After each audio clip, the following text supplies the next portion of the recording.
Okay, let's just jump right in. We're going to take these next 25 minutes or so to talk about World War II, basically the very beginnings, from the beginning of the war through the Battle of Britain, which is June of 41. And to begin with, let's look at the map on the left. That should be a little bit scary.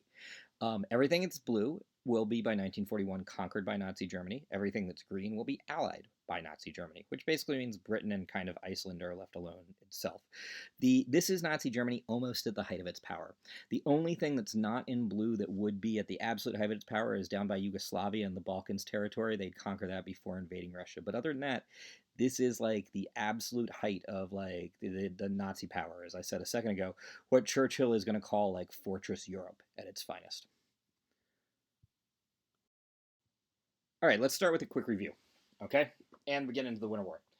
Okay, if you remember, the secret revision of the Molotov-Ribbentrop Pact, the pact that had agreed that they would not aggress each other, the Nazis and Soviets, etc., had said that they were going to divide up Poland. That is a given. But it also said that, Russia got as a sphere of influence, like the Baltics, like Finland, or Baltics and Finland, Belarus, which it kind of already had, etc.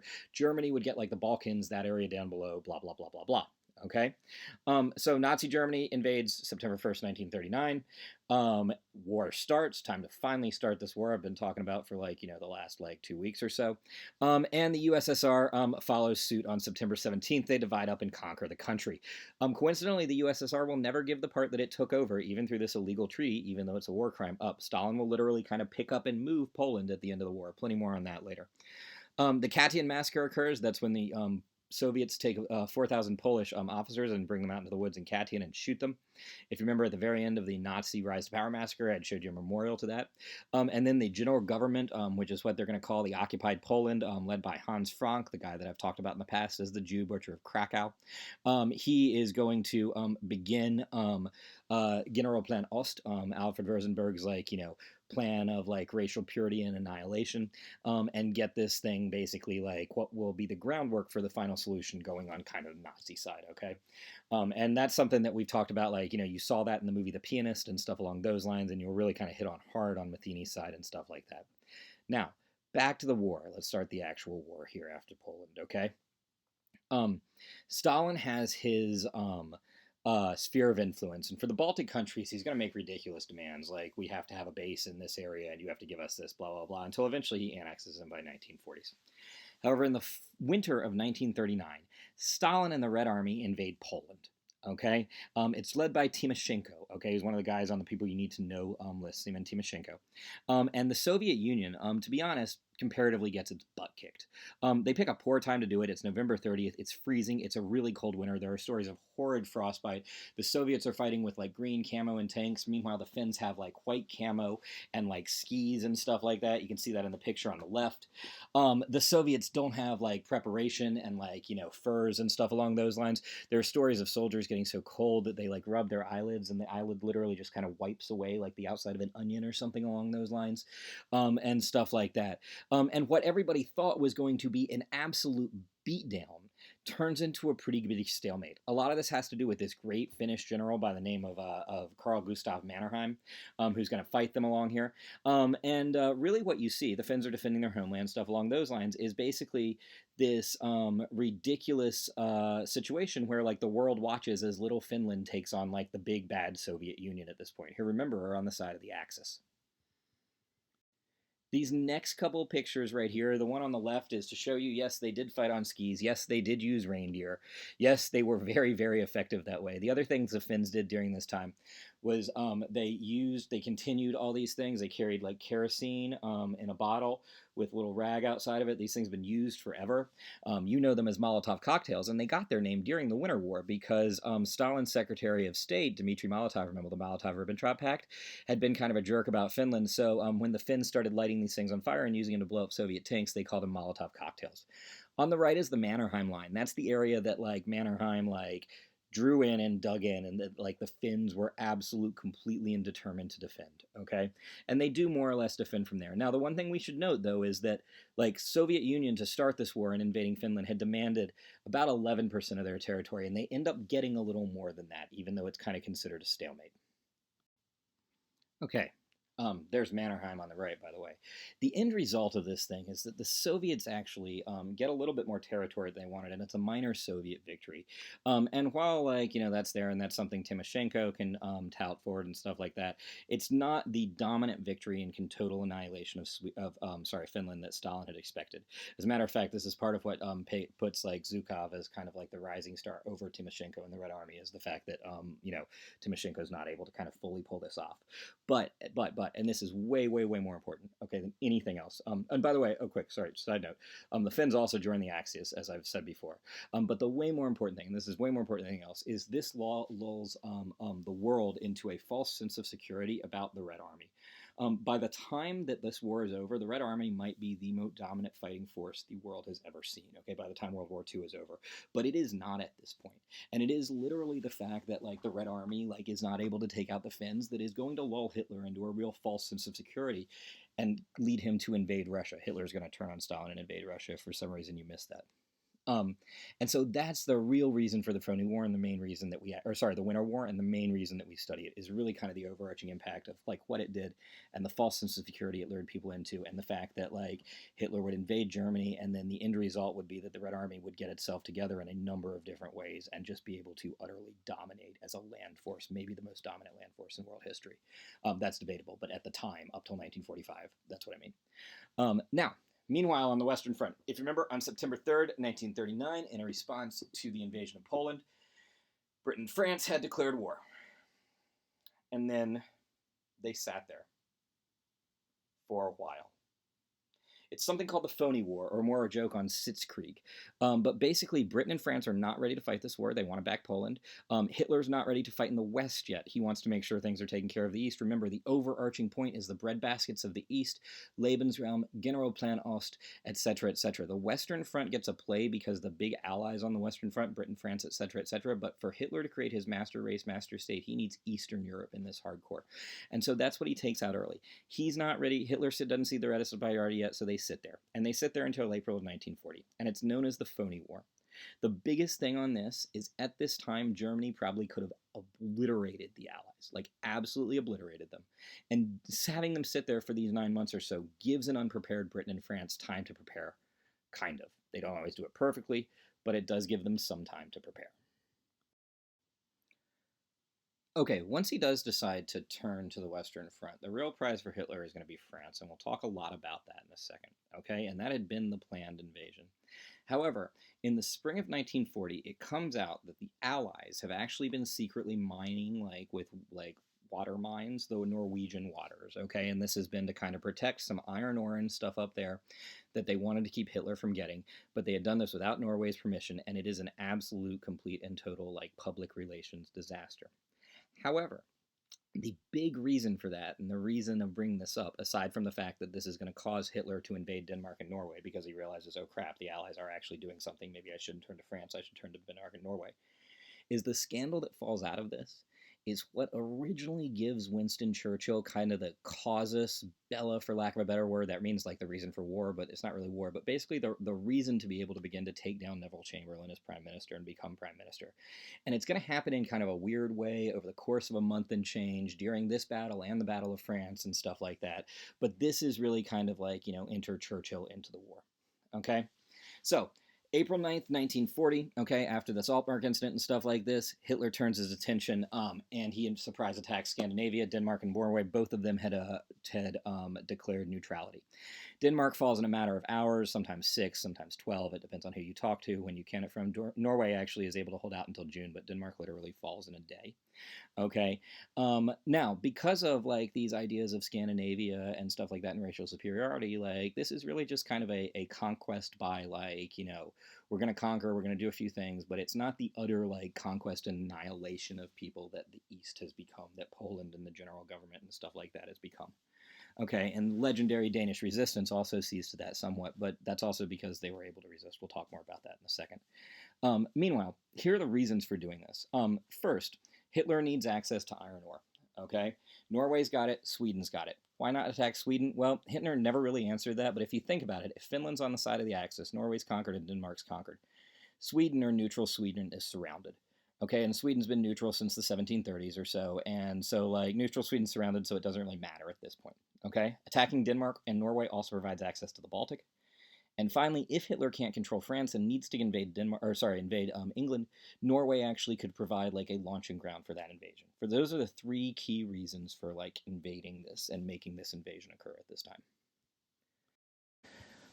We're going to take the next few minutes to listen to a really cool primary source here. Several years ago at this point, it's been almost 10 years, I had a student whose grandfather had actually been part of the Danish resistance. And the Danish resistance was one of these things that was very different, the resistance in the West, compared to like those in the East, for example, because in the East, people were rounded up in camps, shot, etc., etc. In the West, they were able to live somewhat normal lives. So like, it was more of a sabotage thing rather than like, how do we resist in camps? And so watch this interview. It kind of gives you an idea of some of the things that like happened during the Danish resistance, and also gives you kind of a primary source view of like, how people saw this at the time and think about it a little bit later. What was it like to be in neutrality and then have Germany occupy Denmark? How was it like to be in Denmark? It was not very good. There was very strict law. You couldn't go out at night after a certain time.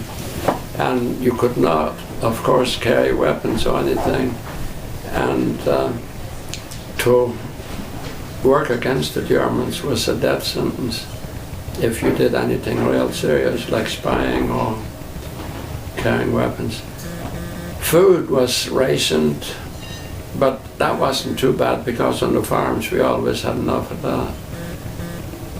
But it was very sad to be occupied by a foreign country, which we never had too much relations with anyway. But the Germans were disciplined.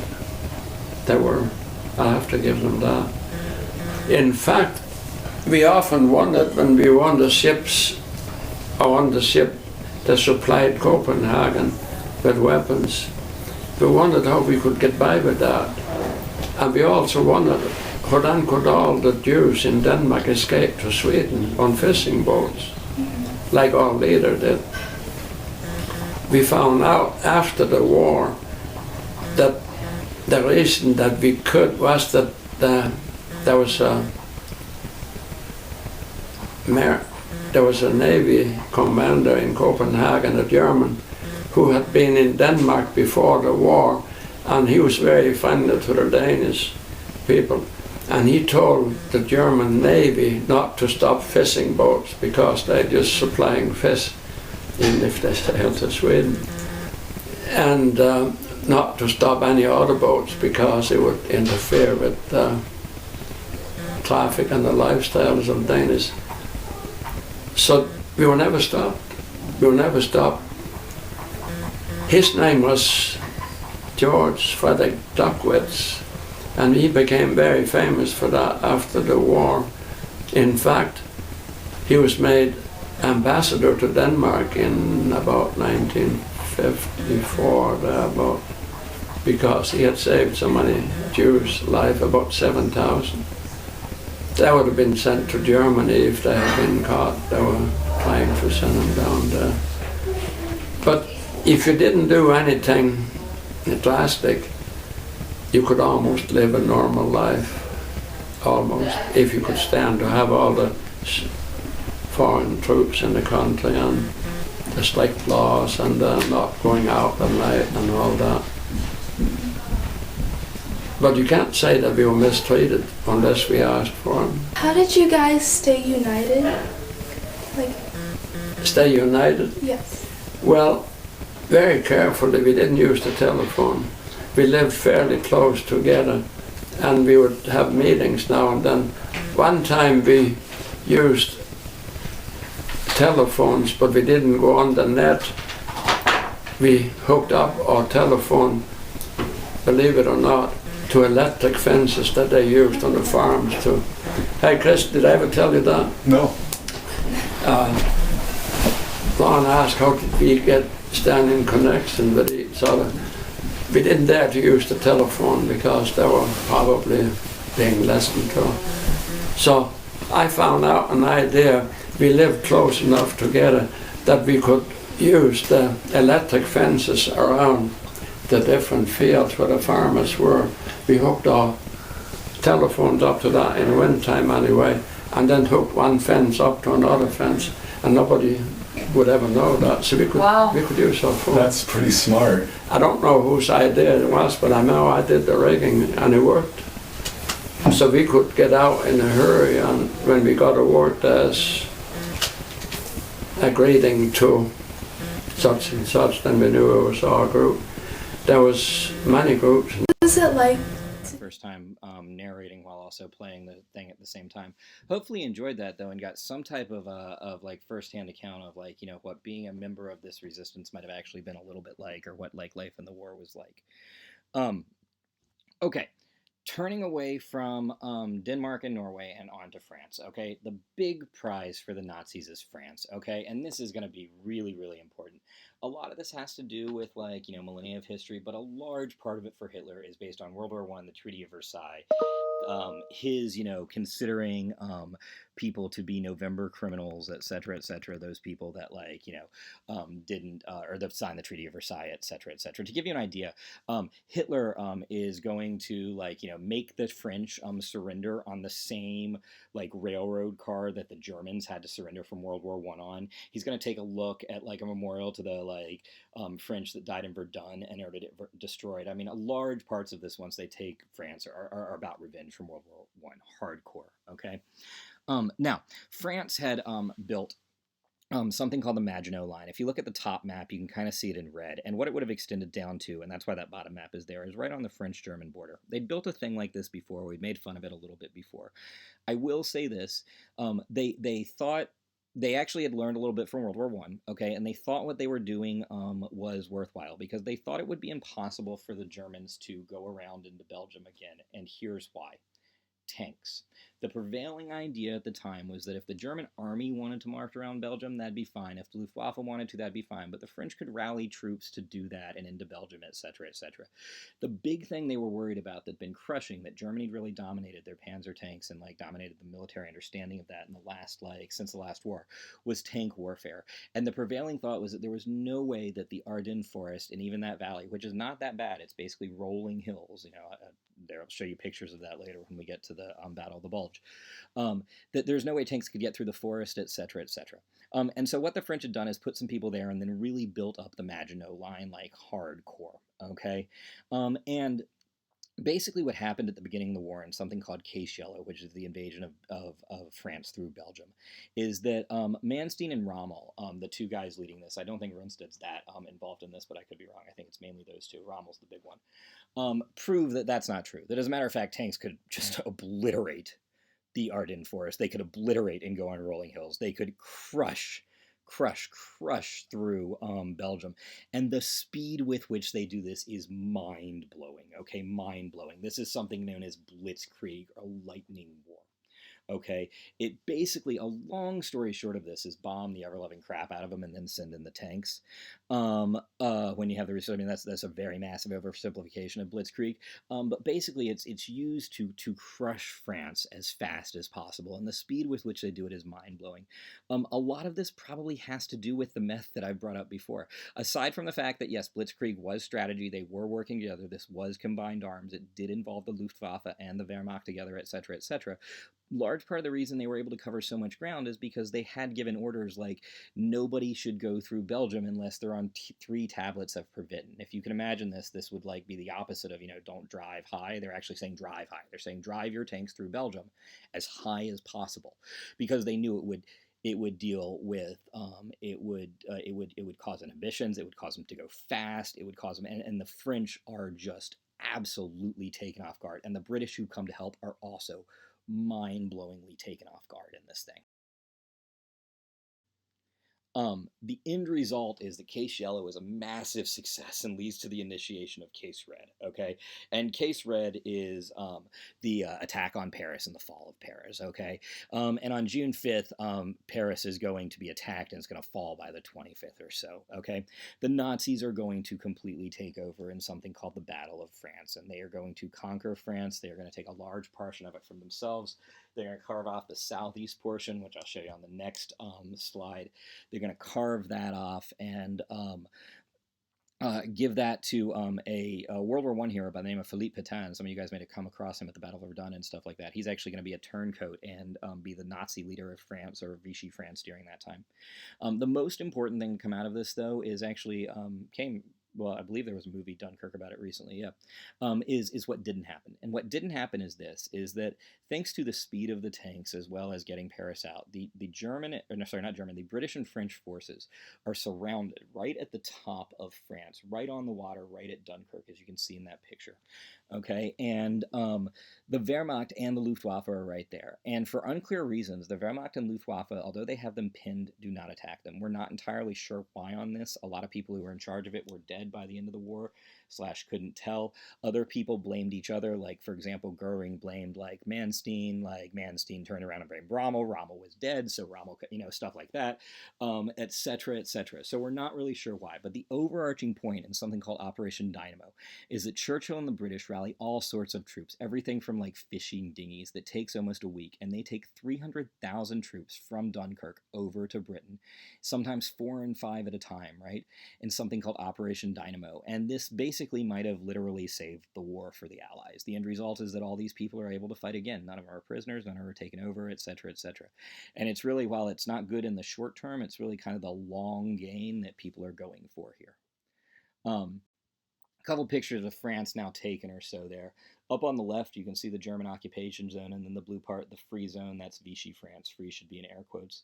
Then you can see some French people getting upset. I've always kind of loved that picture in the center, and Hitler with the Eiffel Tower. Just as a public service, I don't know if this is true or not, but it's one of those things that if it's not true, it's really good, and it should be true.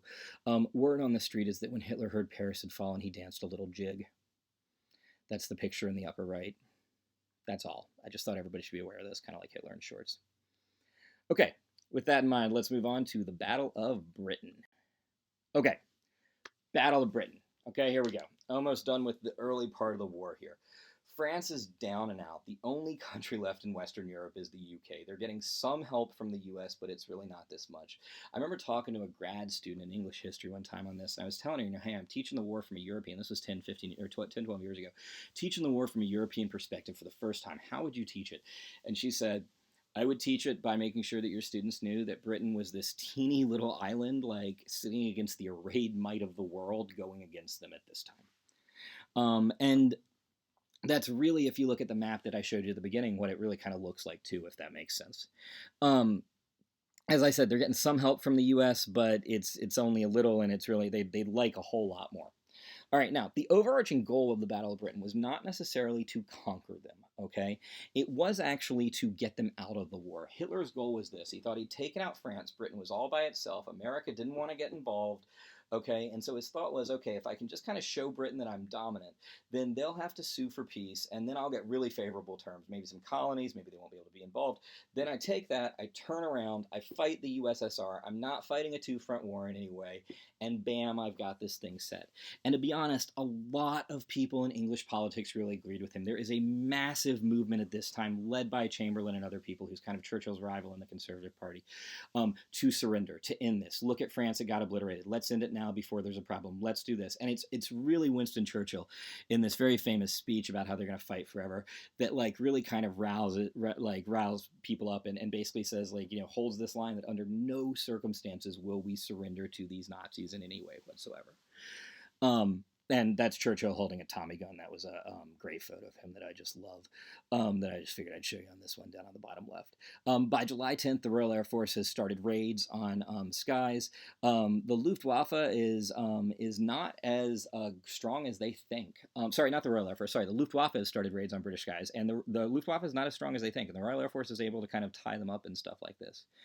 But in September or so, and through the end of the next, to the summer of the next year, a serious, massive bombing is going to occur on English cities, particularly on the coast, which is going to be known as the Blitz.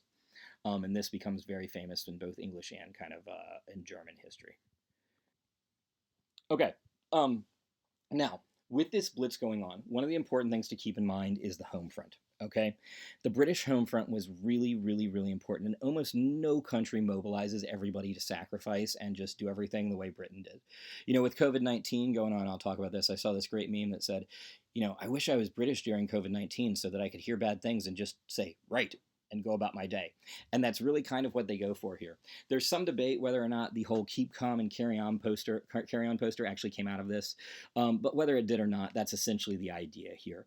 The Blitz leads to new levels of this. You have people planting things with victory gardens. You have people spending nights in the tubes. You have them sending kids away to the countryside. We'll talk about that in a second.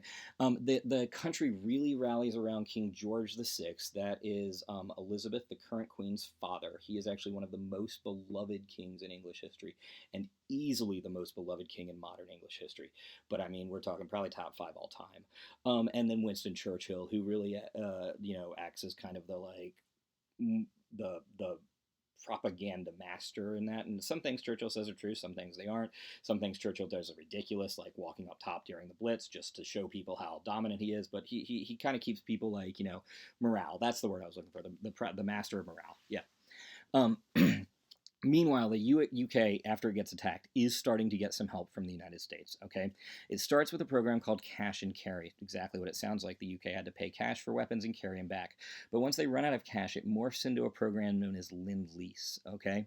And that is exactly what it sounds like, too. The United States is going to lend the weapons and lease them to the UK so that they can pay for them, etc., etc. However, since air travel is not over reliable at this time for getting large quantities of weapons back and stuff like that, they have to do them over the sea. And what this leads to is something known as the Battle of the Atlantic. This is the largest naval battle in human history. It rages all war, actually, from 39 all the way to 45. And it's dominated by the Germans, basically, at first, because they have the U-boats. But eventually the Allies are able to achieve naval superiority, and they do it in 2 ways.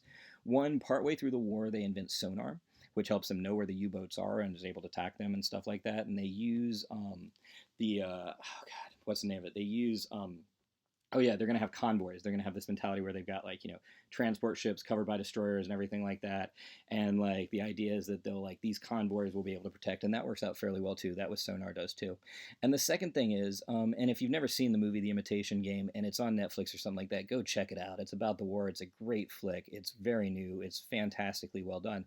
But basically, not Benedict Cumberbatch, that's the guy in the movie, Alan Turing, and his guys at Bletchley Park succeed in cracking an Enigma code, which is what the Germans use to send all their messages during the war. Now, they can't let them know they've cracked it because then they'd be able to get around it, but basically they're able to read messages. And so the Allies are able to use that and able to plan around stuff like that during the Battle of the Atlantic. And that's really helpful in making sure that they're able to continue and get things over during the war. This second to last slide is just some pictures of the British home front I wanted to show you guys, because I told you they did an amazing job mobilizing and stuff like that. You can see on the left, people sleeping literally in tube stops as underground bunkers and stuff like that. And on the right, you can see a picture of a girl holding a doll after the Blitz. The bottom 2 pictures, though, I also wanted to bring up, though, because if you've ever heard of the book The Lion, the Witch, and the Wardrobe, it starts at the very, very beginning, as does the movie, you might have seen that, with a bunch of children getting on trains, leaving London and other cities and going to the countryside. And that really did happen in real life. In order to, save people for future generations, the English had this program where, English kids went and lived with, older people who weren't fighting in the war, who lived in the country, so that they would be safe and sound during the bombing. And as a matter of fact, C.S. Lewis was one such person who did that, and that's what became the inspiration for The Lion, the Witch, and the Wardrobe and the Chronicles of Narnia, if you've ever heard those books. Okay, last part here. June 1941. This is the absolute height of Nazi power right here. The Nazis have tried to bomb Britain into submission. You can see a boy at a bookstore in the Blitz, or after a night of Blitz on the left. The Nazis have tried to bomb Britain into submission, and it does not work. Churchill's also started bombing Berlin back, which is really pissing off Hitler. Churchill really loves getting Hitler's goat, and this is one way of doing it. The other way he loves doing it is he just refers to him over and over again as Corporal Hitler, because that was the highest rank he ever achieved in the military, rather than Führer or anything like that. Oh, Corporal Hitler, blah, blah, blah, blah, blah. So they bomb Berlin back. The Spitfire wrecks the Luftwaffe. They actually achieve, or they invent radar, the Allies do partway through this, which allows them to have superiority, and the Germans are never going to achieve naval superiority again after this. But radar really kind of, or sorry, air superiority, not naval superiority. The Germans are never going to fully achieve air superiority again after this, but radar is kind of the death knell for the Luftwaffe once it's done here. And the end result is Hitler has to call off his like planned invasion known as Operation Sea Lion. Now, having said that, here's where he makes one of his biggest mistakes. Figuring that Britain is isolated, alone, and mostly out, and figuring the United States is not going to get in, Hitler turns east. He wants to invade the USSR. However, Mussolini's accidentally, kind of purposely, somewhat, this is a story for later, invaded the Balkans, and Hitler's got to clean up that mess first. We'll talk about that next time.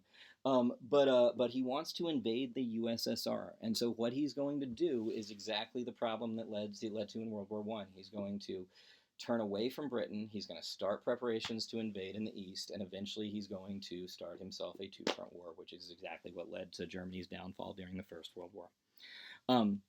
Meanwhile, though, if you go back to the map at the front after we're done, take a look at it. As I said, this is Fortress Europe with Corporal Hitler in the center, and this is the absolute height of Nazi power. All right, hopefully this was interesting and you enjoyed this. We will talk about kind of, the beginnings of Barbarossa and stuff like that all the way to D-Day next week. Later, guys.